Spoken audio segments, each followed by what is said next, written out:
Bienvenue à tous dans cette chronique. Aujourd'hui, on s'attaque à un morceau absolument monumental de l'histoire d'Arda. On va retracer ensemble, de A à Z, le grand voyage des Eldar, depuis leur tout premier réveil sur les rives lointaines de Cuiviénen jusqu'à leur arrivée grandiose dans le royaume béni d'Aman.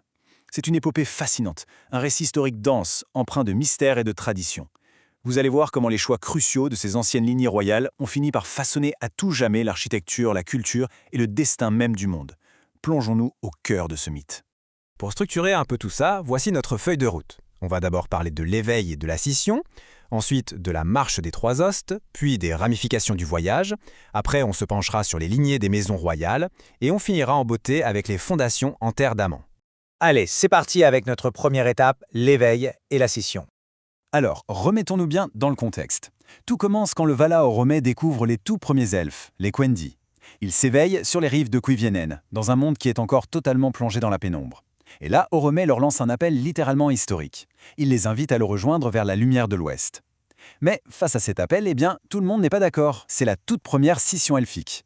D'un côté, on a les Eldar, le peuple des étoiles, qui disent oui et se mettent en route. De l'autre, les Avaris, qu'on appelle les réticents. Eux, l'inconnu, ça les terrifie. Ils préfèrent rester là, sous la douce lumière des étoiles de la vaste terre du milieu. Et croyez-moi, cette simple décision va marquer de façon indélébile le destin de ces deux groupes pour l'éternité. Ce qui nous amène naturellement à notre deuxième partie, la marche des trois os. Car cette immense migration physique vers l'ouest, elle ne se fait pas du tout dans le désordre. La foule des Eldar s'organise en trois hostes majeurs, guidés par des figures devenues mythiques. En première ligne, l'avant-garde, les Vanyars, ou Beaux Elfes. C'est le plus petit groupe, dirigé par le haut roi Ingwe, mais c'est aussi le grand favori des Valar. Ensuite, juste derrière, on trouve les Noldor, menés par Finwë. Ce sont les elfes profonds, de grands amis du Vala Aul, réputés pour leur génie artisanal et leur soif de connaissances absolument insatiable. Et enfin, ce qui ferme la marche, c'est carrément l'host le plus massif, les Teleri, ou elfes marins, menés par les frères Elwë Singolo et Olwë. Ils sont fascinés par l'eau et ont la fâcheuse tendance à toujours s'attarder en chemin. Il faut absolument qu'on pose les bases d'un concept taxonomique clé ici. Les historiens classent toutes ces populations selon un critère très simple, mais absolu. Ont-ils vu, oui ou non, la fameuse lumière de Valinor? Ceux qui terminent le voyage et voient cette lumière, on les appelle les Calaquendi, les elfes de lumière. A l'inverse, on a les Moriquendi, les elfes des ténèbres. Et attention, il ne faut pas y voir quelque chose de maléfique. Ce terme englobe simplement les Avaris et tous les Eldar qui se sont arrêtés en cours de route, restant dans l'obscurité de la Terre du Milieu bien avant la création du Soleil et de la Lune. Et justement, ces arrêts en cours de route font l'objet de notre troisième partie, les ramifications du voyage. Parce qu'il faut bien s'imaginer que ce voyage n'est pas une simple promenade de santé. La Terre du Milieu est gigantesque et regorge d'obstacles géographiques titanesques qui vont littéralement fracturer ces peuples. Au bout de plusieurs années de marche, Lost se retrouve bloqué devant le grand fleuve Anduin et, surtout, face aux Itaeglir, les redoutables montagnes de brume qui ont été dressées par Melkor en personne. C'est le point de rupture. Les Vanyars et les Noldor prennent leur courage à deux mains, franchissent ces sommets terrifiants et finissent par rentrer au Beleriand. Mais les Teleri, ils hésitent. Impressionnés par ces pics funestes, ils font une pause et s'attardent longuement à l'est du fleuve Gélion. Et c'est pile à ce moment-là qu'apparaît la première grande branche dissidente de l'arbre généalogique. Face à l'obstacle insurmontable des montagnes, un elfe du nom de Lenwë jette l'éponge. Il renonce totalement à l'idée d'aller vers l'ouest. À la place, il embarque une bonne partie de son peuple vers le sud, en longeant le grand fleuve Anduin. Ils deviennent alors les Nandor. En choisissant l'isolement, ils vont développer un savoir absolument inégalé sur la faune, la flore et les cours d'eau, tournant définitivement le dos au destin de leurs cousins. Et regardez un peu l'impact qu'ont eu ces choix ancestraux. Les routes divergentes prises par ces anciens leaders n'ont pas fait que disperser les elfes sur une carte. Elles ont fondamentalement dicté l'esthétique monumentale et la splendeur architecturale de royaumes entiers. Chaque scission a donné naissance à une culture unique dont les vestiges majestueux marquent encore l'histoire d'Arda. Mais au milieu de cette géographie brutale, il se passe quelque chose de presque magique, un événement d'un pur émerveillement qui va chambouler le destin du plus grand des hostes. Imaginez la scène. Elwë, le roi des Teleri, s'égare tout seul dans la forêt mystérieuse de Nan El-Moth. Là, il entend le chant des rossignols, puis la voix céleste de Mélian, qui est une divinité de l'ordre des Maillards. Et là, c'est l'enchantement total. Fasciné, il tombe dans une transe amoureuse et y reste figé pendant de très longues années, avec seulement les étoiles pour mesurer le temps. Il disparaît purement et simplement de la marche de son peuple. Forcément, l'impact de cette disparition est colossal. Les fidèles d'Elwë refusent catégoriquement de traverser la mer sans leur seigneur. Ils choisissent de rester en arrière au Beleriand pour fouiller la région. Ils prendront alors le nom de Sindar, les elfes gris. Et quand ils retrouveront enfin leur roi, désormais rebaptisé Eluthingol, ils bâtiront avec l'aide de la reine Mélian les fameuses 1000 cavernes de Ménégroth.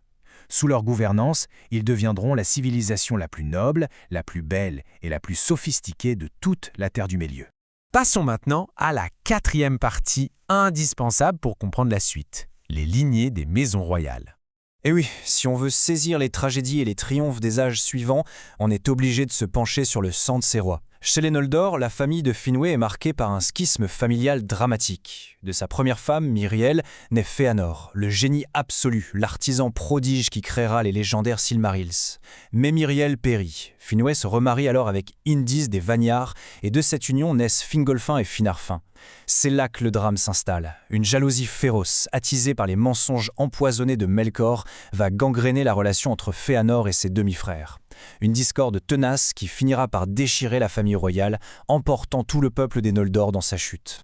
De leur côté, chez les Teleri, la succession prend une tournure bien différente. Suite à la disparition d'Elwë au Beleriand, c'est son frère Olwë qui reprend la couronne. Et lui, il parvient à convaincre la grande majorité de son peuple de reprendre la route.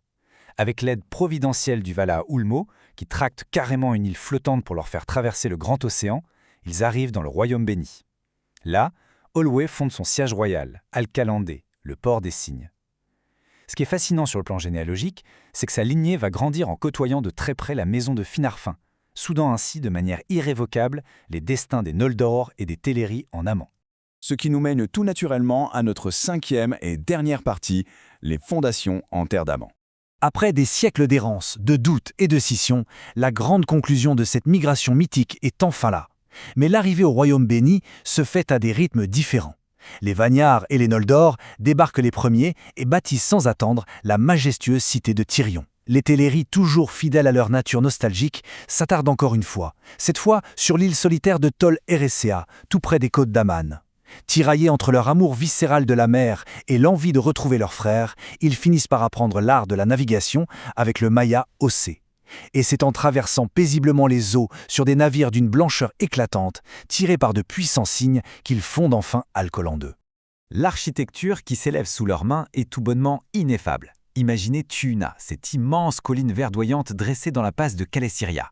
C'est là que resplendit Tirion, la cité aux murs immaculés des Vanyar et des Noldor. En son centre, on trouve la majestueuse tour d'Ingwe, Mindon Eldalieva, qui projette sa lumière argentée jusqu'à la mer. À ses pieds fleurit Garatigion, l'arbre blanc sublime façonné par Yavanna. Et sur le littoral, Alcaland II, le fameux port des cygnes, s'épanouit comme le véritable joyau maritime des Teleri. C'est vraiment l'apogée monumentale et culturelle des Eldar. Prenons juste un instant pour apprécier cette paix parfaitement capturée par cette citation extraite des Annales. C'est véritablement l'âge d'or du royaume béni. Les Eldar ont atteint le sommet de leur capacité, qu'elle soit physique ou intellectuelle. On est face à une splendeur absolue, totalement intacte, vibrante de pureté, juste avant que les ombres, les complots et les trahisons ne viennent noircir cette parfaite béatitude. Mais au terme de cette chronique, on est forcé de prendre un peu de recul. En contemplant les scissions laissées derrière eux sur la route, les familles irrémédiablement séparées et ces branches entières de leur peuple abandonnées dans les ténèbres de la terre du milieu, une question vertigineuse s'impose. La quête de cette lumière éternelle valait-elle vraiment le prix de cette fracture permanente ? C'est une réflexion absolument fondamentale qui nous prépare doucement, mais sûrement, aux grandes tragédies inévitables du premier âge. Et on s'arrêtera là-dessus pour aujourd'hui.